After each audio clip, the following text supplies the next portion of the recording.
വലിയ പ്രതീക്ഷയോടുകൂടിയാണ് അവിടെ തെരച്ചിൽ നടക്കുന്നത്. പ്രതീക്ഷയുടെ ആശ്വാസത്തിന്റെ മഹാത്ഭുതത്തിന്റെ ഒരു സിഗ്നലായിരിക്കുമോ അത് എന്ന് ആകാംക്ഷയോടുകൂടി എല്ലാവരും ഉറ്റുനോക്കുകയാണ്. മഹാദുരന്തം കഴിഞ്ഞിപ്പോൾ 4ാമത്തെ ദിവസം പിന്നിടുകയാണ്.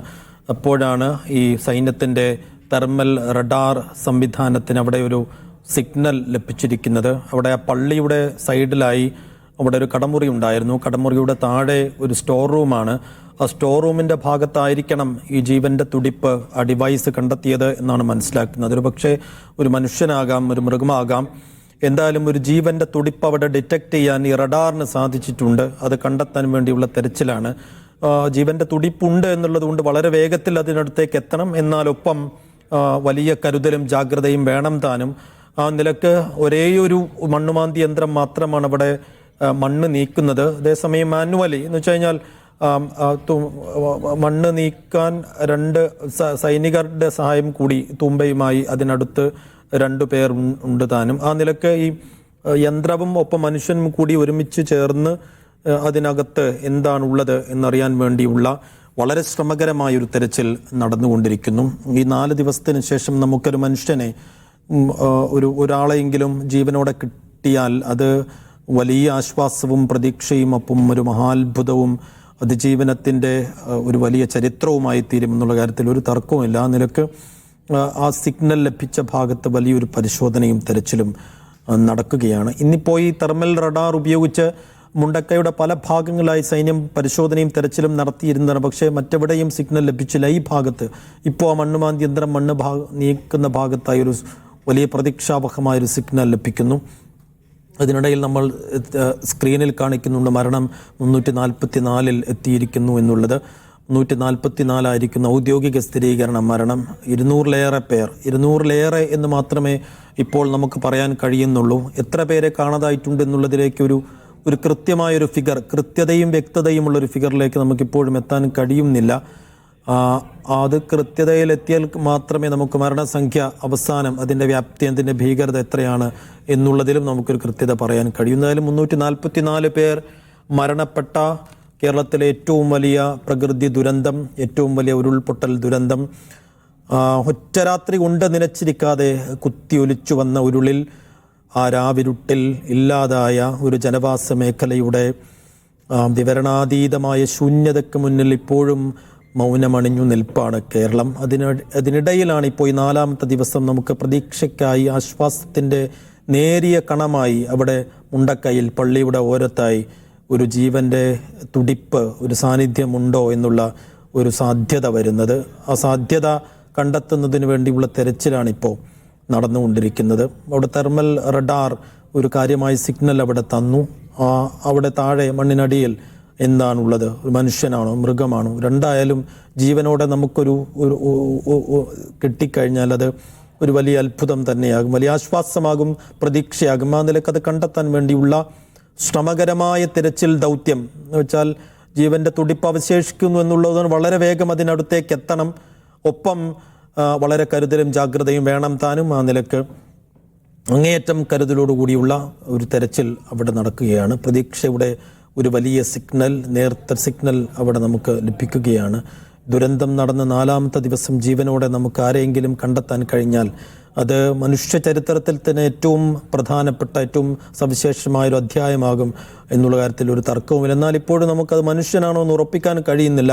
അവിടെ ഒരു ബ്രീത്ത് ഡിറ്റക്ട് ചെയ്യാൻ പറ്റിയെന്നത് മാത്രമാണ്. അതൊരു മനുഷ്യനാണോ മൃഗമാണോ എന്നുള്ള കാര്യത്തിൽ ഒരു ഉറപ്പില്ല. ചിലപ്പോൾ ഒരു ചെറിയ ജീവിയെങ്കിലും ആയിരിക്കും ഒരു പക്ഷേ.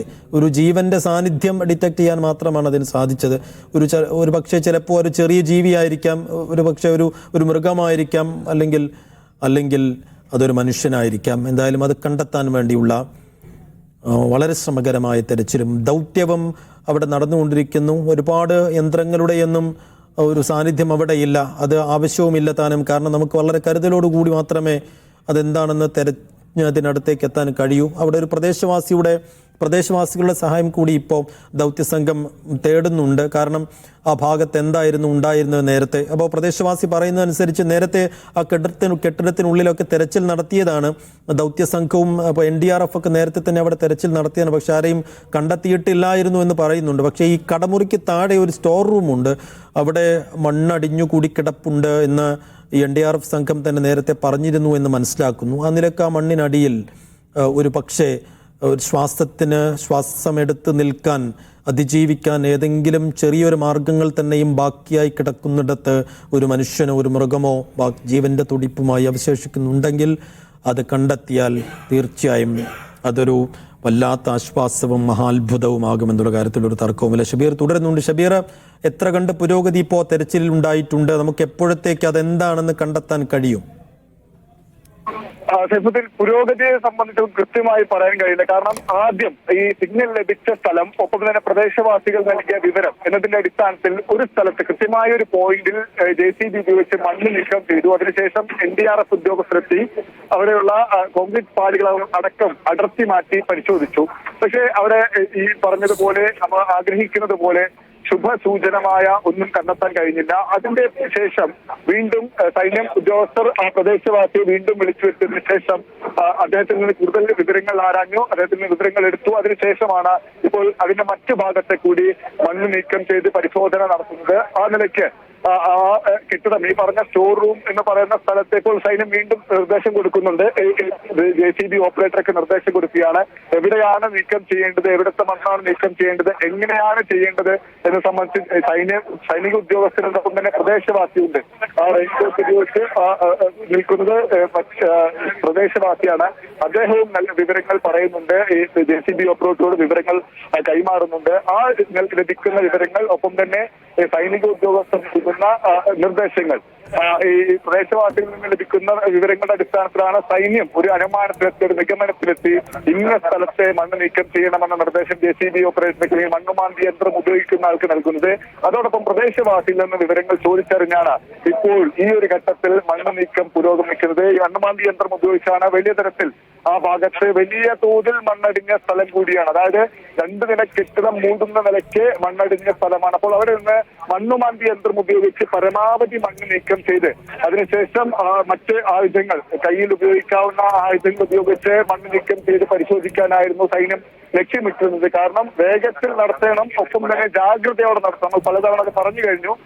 വേഗത്തിൽ നടത്തുന്നത് പോലെ തന്നെ പ്രധാനമാണ് ജാഗ്രതയോട് കൂടി നടത്തുന്നത്. കാരണം ജീവന്റെ തുടിപ്പ് അവിടെ അവശേഷിക്കുന്നുണ്ട്, അവിടെ ഉണ്ട് എന്ന സൂചന ലഭിച്ചതിന്റെ അടിസ്ഥാനത്തിൽ, ശുഭസൂചന ലഭിച്ചതിന്റെ അടിസ്ഥാനത്തിൽ നടത്തുന്ന പരിശോധനയാണ്. അപ്പോൾ അത് എന്തുമാകാം, അത് മനുഷ്യൻ തന്നെ ആകണമെന്ന് ഉറപ്പില്ല. പക്ഷേ മറ്റെന്ത് ജീവനാണെങ്കിൽ പോലും ഈ 4ാം ദിനം ഈ മണ്ണിൽ പുതഞ്ഞു കിടക്കുന്ന കോൺക്രീറ്റ് പാളികൾ പുതഞ്ഞു കിടക്കുന്ന, കല്ലും മണ്ണും ചെളിയും വലിയ പാറയും പുതഞ്ഞു കിടക്കുന്ന സ്ഥലത്തിനടിയിൽ ഒരു ജീവന്റെ തുടിപ്പ്, ഒരു ചെറു ശ്വാസമുണ്ടെങ്കിൽ അത് പുറത്തേക്ക് എത്തിക്കുക, പൊതുജീവിതത്തിലേക്ക് അതിനെ കൈപ്പിടിച്ചുയർത്തുക എന്ന വലിയ ദൗത്യമാണ് ഈ രക്ഷാദൗത്യത്തിനിടെ, ഈ തെരച്ചിൽ ദൗത്യത്തിനിടെ നടക്കുന്ന ഏറ്റവും നിർണായകമായ ഒരു ഘട്ടമാണ് ഇപ്പോൾ നമ്മൾ മുണ്ടക്കൈ മലയിൽ, മുണ്ടക്കൈ അങ്ങാടിയിൽ കാണുന്നത്. ആ നിലയ്ക്ക് വലിയ പ്രാധാന്യത്തോടെയുള്ള തെരച്ചിലാണ് ഈ സമയത്ത് നടക്കുന്നത്. നേരത്തെ ഈ മുണ്ടക്കൈ മലയുടെ താഴത്ത് വലിയ തരത്തിൽ തെരച്ചിൽ നടത്തിയിരുന്നു. വലിയ കൂടുതൽ ഹിറ്റാച്ചുകളും മറ്റ് സംവിധാനങ്ങളും ഉപയോഗിച്ച് തെരച്ചിൽ നടത്തിയിരുന്നു. അതെല്ലാം നിർത്തിവെച്ചാണ് ഇപ്പോൾ ഒരൊറ്റ മണ്ണുമാന്തി യന്ത്രം മുഴുവൻ ഉദ്യോഗസ്ഥർ, ഇവിടെ ഉണ്ടായിരുന്ന മുഴുവൻ ഉദ്യോഗസ്ഥർ, സൈനിക ഉദ്യോഗസ്ഥർ അടക്കമുള്ളവർ ജാഗ്രതയോടെ ഈ ഒരൊറ്റ പോയിന്റിൽ മുണ്ടക്കൈ മലയുടെ അല്ലെങ്കിൽ മുണ്ടക്കൈ അങ്ങാടിയുടെ തകർന്ന അവശിഷ്ടങ്ങൾക്കിടയിൽ അതിന്റെ താഴ്ഭാഗത്ത്, അതിന്റെ പിൻഭാഗത്ത് പരിശോധന നടത്തുന്നപ്പോൾ വലിയ പ്രതീക്ഷയുണ്ട്, വലിയ പ്രാർത്ഥനയുണ്ട്, വലിയ ആഗ്രഹം, അതിയായ ആഗ്രഹവുമുണ്ട്. അതെന്താണെങ്കിലും ജീവന്റെ തുടിപ്പ് ഈ തെർമൽ ഇമേജ് സ്കാനർ ഉപയോഗിച്ച്, റഡാർ സ്കാനർ ഉപയോഗിച്ച്, ആ സംവിധാനം ഉപയോഗിച്ച് പരിശോധിച്ചവള് ശ്വാസം ഉണ്ട് അല്ലെങ്കിൽ ശ്വസിക്കുന്ന എന്തോ ഉണ്ട് എന്ന സൂചന ലഭിച്ചു. അതിന്റെ അടിസ്ഥാനത്തിലാണ് ഈ പരിശോധന എല്ലാം തന്നെ നടത്തുന്നത്. വളരെ വേഗത്തിൽ ഈ പരിശോധന പൂർത്തിയാക്കേണ്ടതുണ്ട്. അതിന്റെ അടിസ്ഥാനത്തിൽ കൂടിയാണ് വലിയ ഉദ്യോഗസ്ഥ സംഘം തന്നെ നിർദ്ദേശങ്ങൾ നൽകി ആ നിലയ്ക്ക് പരിശോധന പുരോഗമിക്കുന്നത്. അപ്പോൾ എത്ര സമയം എടുക്കുമെന്ന് നമുക്കിപ്പോൾ പറയാൻ കഴിയില്ല. എത്ര വേഗത്തിൽ ഇതിലൊരു ഒരു ശുഭ സൂചന അല്ലെങ്കിൽ ശുഭ പര്യവസാനത്തിലേക്ക് എത്ര വേഗത്തിലെത്തുന്നുവോ അത്രയും നല്ലത് എന്ന പ്രാർത്ഥനയിലാണ് ഇവിടെ ഓരോരുത്തരും നിൽക്കുന്നത്. ഇതിന് നേതൃത്വം നൽകുന്ന ഉദ്യോഗസ്ഥർ അടക്കം നിൽക്കുന്നത്. അപ്പോൾ എത്രയും വേഗത്തിൽ നടത്താനുള്ള നീക്കമാണ് നടത്തുന്നത്. ഇപ്പോൾ അപ്പോൾ ആദ്യ പോയിന്റിൽ, അതായത് നേരത്തെ മണ്ണ് നീക്കം ചെയ്ത് പരിശോധിച്ച ആദ്യ പോയിന്റിൽ തന്നെ വീണ്ടും കൂടുതൽ മണ്ണ് നീക്കം ചെയ്തുള്ള പരിശോധനയാണ് ഇപ്പോൾ നടത്തുന്നത്. ആദ്യം മണ്ണുമാന്തി യന്ത്രം ഉപയോഗിച്ച് അവിടെയുള്ള മണ്ണ് നീക്കം ചെയ്തിരുന്നു. അതിനുശേഷം 2 NDRF ഉദ്യോഗസ്ഥരെത്തി അവരുടെ കയ്യിലുള്ള ആയുധം ഉപയോഗിച്ച് അവിടെ കടഞ്ഞു കിടക്കുന്ന കോൺക്രീറ്റ് പാളിയും മണ്ണും ചെളിയും തട്ടി നീക്കി പരിശോധിച്ചിരുന്നു. പക്ഷേ ഒന്നും കണ്ടെത്താൻ കഴിഞ്ഞില്ല. നമ്മൾ പ്രാർത്ഥിക്കുന്നത് പോലെ, ആഗ്രഹിക്കുന്നത് പോലെ ഒന്നും കണ്ടെത്താൻ കഴിഞ്ഞില്ല. ഇപ്പോൾ വീണ്ടും അതിനോട് തൊട്ടു ചേർന്നുള്ള പ്രദേശത്തെ മണ്ണാണ് ഇപ്പോൾ മണ്ണുമാന്തി യന്ത്രം ഉപയോഗിച്ച് വളരെ കരുതലോടെ, ഇന്ന ദൃശ്യങ്ങളിൽ നിന്ന് കാണാം, വളരെ കരുതലോടെ, വളരെ ശ്രദ്ധയോടുകൂടിയാണ് ആ ഭാഗത്തെ മണ്ണ് നീക്കം ചെയ്തുകൊണ്ടിരിക്കുന്നത്. എന്തായാലും ഈ ഒരു ഘട്ടം കൂടി കഴിഞ്ഞാൽ, ആ ഭാഗത്തെ മണ്ണ് കൂടി കുറെ മണ്ണ് നീക്കം ചെയ്ത് കഴിഞ്ഞാൽ, അടിഞ്ഞു കിടക്കുന്ന വലിയ തോതിലുള്ള മണ്ണ് നീക്കം ചെയ്ത് കഴിഞ്ഞാൽ ഈ ഉദ്യോഗസ്ഥരെത്തി അവരുടെ കയ്യിലുള്ള മൺവെട്ടി യന്ത്രം, മൺവെട്ടി, ഒപ്പം തന്നെ മറ്റ് സാധന സാമഗ്രികൾ ഉപയോഗിച്ച് അവിടെയുള്ള മണ്ണും മറ്റ് സംഗതികളും നീക്കം ചെയ്ത് പരിശോധന നടത്തും. എന്തായാലും വളരെ വേഗത്തിൽ പൂർത്തിയാക്കാനുള്ള ശ്രമം തന്നെയാണ് നടക്കുന്നത്.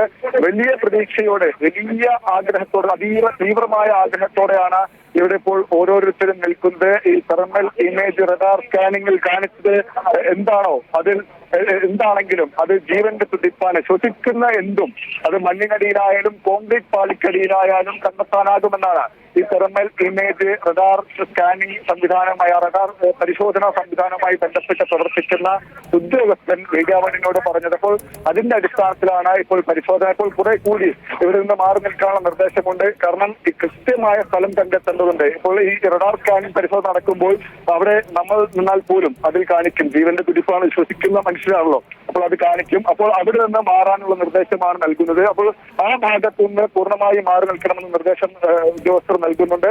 നേരത്തെയും ഏതാണ്ട് 100 മീറ്റർ പരിധിയിലാണ്, അതായത് മുണ്ടക്കൈ അങ്ങാടിയുടെ തകർന്നു തരിപ്പണമായ മുണ്ടക്കൈ അങ്ങാടിയുടെ 100 മീറ്റർ പരിധിയിലാണ് നേരത്തെ ഈ പരിശോധന നടത്തിയത്. അവിടെയുള്ള ആളുകളോട് മാറാൻ പറഞ്ഞു, രക്ഷാപ്രവർത്തകരോട് മാറാൻ പറഞ്ഞു. ഒപ്പം തന്നെ ഈ മണ്ണുമാന്തി യന്ത്രം ഉപയോഗിച്ചിരുന്ന ഡ്രൈവർമാരോടടക്കം അവിടെ നിന്ന് മാറാൻ പറഞ്ഞതിന് ശേഷമാണ് ഒരു നിശ്ചിത പരിധി നിശ്ചയിച്ച് ആ ഭാഗത്തെ പരിശോധന നടത്തിയത്. ആ പരിശോധനയാണ് ഇന്ന പോയിന്റിൽ ഈ ഒരു ഭാഗത്ത് നേരത്തെ തകർന്ന തരിപ്പണമായ കടയുടെ താഴ്ഭാഗത്ത് എന്തോ ശ്വസിക്കുന്ന എന്തോ ഒരു ജീവന്റെ തുടിപ്പ് അവിടെ അവശേഷിക്കുന്നുണ്ട് എന്ന സൂചന ലഭിച്ചത്. പിന്നീട് പ്രദേശവാസികളെ വിളിച്ച്, സൈനിക ഉദ്യോഗസ്ഥർ തന്നെ അടുത്തേക്ക് വിളിച്ച് അവരോട് കൂടുതൽ വിവരങ്ങൾ ആരാഞ്ഞു. അതിനുശേഷമാണ് അവിടെ സ്റ്റോർ റൂം ഉണ്ട് എന്ന് മനസ്സിലാക്കി. ഒരു പക്ഷേ സ്റ്റോർ റൂം ആയതിനാൽ അതിനകത്തേക്ക് ഈ മണ്ണും ചെളിയും ഉണ്ടാകില്ലായിരിക്കാം എന്ന അനുമാനത്തിന്റെ കൂടി അടിസ്ഥാനത്തിൽ ആ ഭാഗത്ത് പരിശോധന നടത്തുന്നത്. ഇപ്പോൾ വീണ്ടും ഉദ്യോഗസ്ഥർ നിർദ്ദേശം നൽകുന്നുണ്ട്, എവിടെയാണ് പരിശോധിക്കേണ്ടത്, എവിടുത്തെ മണ്ണാണ് നീക്കം ചെയ്യേണ്ടതെന്ന നിർദ്ദേശം നൽകുന്നുണ്ട്.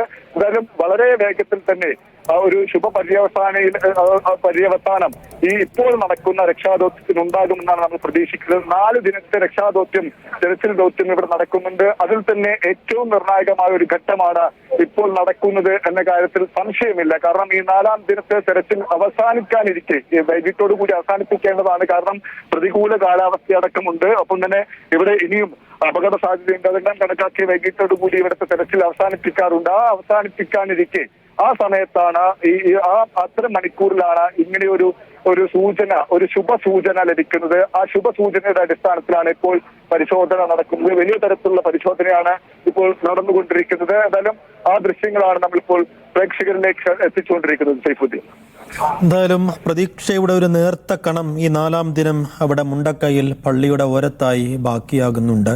തെർമൽ റഡാർ കണ്ടെത്തിയ ഒരു ജീവന്റെ തുടിപ്പ്, അതിൻ്റെ സാധ്യത, അതിൻ്റെ സിഗ്നൽ അത് പരിശോധിക്കുകയാണ് സൈന്യവും NDRFും ചേർന്ന്. അവിടെ ഒരു കടമുറിക്ക് താഴെ ഒരു സ്റ്റോർ റൂം ഉണ്ടായിരുന്നു. ആ സ്റ്റോർ റൂമിന് താഴെ മണ്ണടിഞ്ഞുകൂടി കിടപ്പുണ്ട്. മണ്ണും ചെളിയും ചെമ്മണ്ണും മരങ്ങളും ഒക്കെ മൂടിക്കിടക്കുന്നതിന് താഴെ ഒരു ജീവന്റെ സാന്നിധ്യം എന്നോണം ഒരു സിഗ്നൽ ഈ തെർമൽ റഡാർ നൽകിയിട്ടുണ്ട്.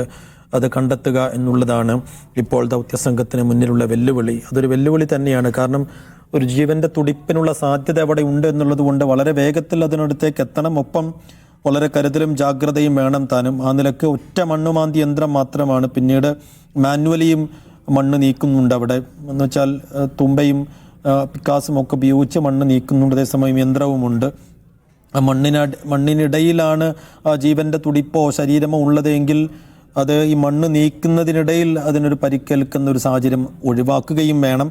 ഏതായാലും അതൊരു മനുഷ്യനാണോ, അതൊരു മൃഗമാണോ, അല്ലെങ്കിൽ ഒരു ചെറു ജീവിയാണോ എന്നുള്ള കാര്യത്തിലൊന്നും ഒരു വ്യക്തതയില്ല. നമുക്ക് ഈ 4 ദിവസം ഈ ദുരന്തം കഴിഞ്ഞതിന് ശേഷം ഒരു പക്ഷേ ആ ദുരന്തം കഴിഞ്ഞ ഒരു ആദ്യ ദിവസം കഴിഞ്ഞതിന് ശേഷം അങ്ങനെ ഒരു വലിയ അത്ഭുതങ്ങൾ, അതിജീവനത്തിൻ്റെ അത്ഭുതങ്ങളൊന്നും നമുക്കിതുവരെ മുന്നിലില്ല. പക്ഷേ മനുഷ്യ ചരിത്രത്തിൽ അങ്ങനെയൊക്കെ സാധ്യമായിട്ടുണ്ട്, അങ്ങനെയുള്ള അനുഭവങ്ങളുണ്ട്. ആ നിലക്ക് ഇപ്പോഴും എന്തെങ്കിലും ശ്വാസമെടുക്കാൻ ഏതെങ്കിലും തരത്തിലുള്ള ഒരു സാധ്യതകൾ ബാക്കിയായി ഇത്രയും നാൾ ആരെങ്കിലും, അതിപ്പോൾ ഒരു മൃഗമായാലും അതൊരു മനുഷ്യനായാലും ആരെങ്കിലും അവിടെ അതിജീവിക്കാൻ സാധിച്ചിട്ടുണ്ടെങ്കിൽ അങ്ങോട്ടേക്ക് എത്തിച്ചേരുക എന്നുള്ളതാണ് ഇപ്പോൾ ദൗത്യസംഘത്തിൻ്റെ മുന്നിലുള്ള വലിയ വെല്ലുവിളി.